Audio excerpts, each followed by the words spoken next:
ಆಗ ಅರ್ಥವಾಗುವುದು ಕಾಣೆ. ನಾನೇ ಎಲ್ಲರ ಪರಮಪಿತ. ಬ್ರಹ್ಮದೇವನ ಸೃಷ್ಟಿಯು ನನ್ನದೇ. ನಾನೇ ಅಖಂಡ ಸೃಷ್ಟಿಕರ್ತ. ಸ್ವಯಂ ನಾನೇ ಭಗವಂತ.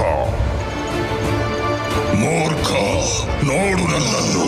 ನಾನು ನರನು ಅಲ್ಲ, ಹಾಗೆ ಪಶುವು ನಾನಲ್ಲ. ನಾನು ನರಸಿಂಹ.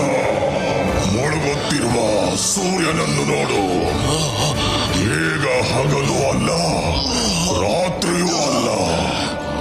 ಈಗ ನೀನು ಮನೆಯ ಒಳಗೂ ಇಲ್ಲ, ಹೊರಗೂ ಇಲ್ಲ. ನೋಡು, ನೀನು ಹೊಸಲಿನ ಮೇಲಿರುವೆ. ನೀನು ಭೂಮಿಯ ಮೇಲೂ ಇಲ್ಲ, ಆಕಾಶದಲ್ಲೂ ಇಲ್ಲ. ನೀನು ನನ್ನ ಮಡಿಲಲ್ಲಿರುವೆ.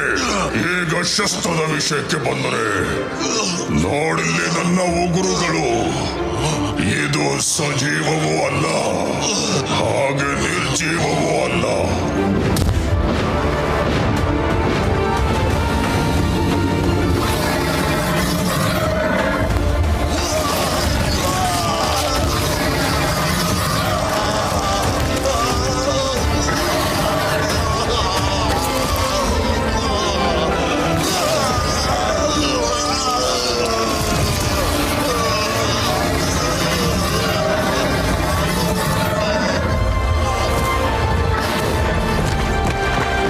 ಯಾರಿಗೋಸ್ಕರ ಇವರು ಇಷ್ಟೊಂದು ಕ್ರೋಧಿತರಾಗಿದ್ದಾರೋ ಅದರ ನಿವಾರಣೆ ಕೂಡ ಅವನ ಬಳಿಯೇ ಇದೆ.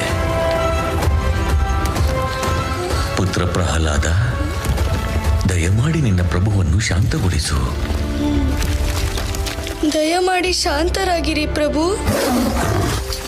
ಒಮ್ಮೆ ನೋಡಿ, ಎಲ್ಲರೂ ಎಷ್ಟು ಭಯಭೀತರಾಗಿದ್ದಾರೆ.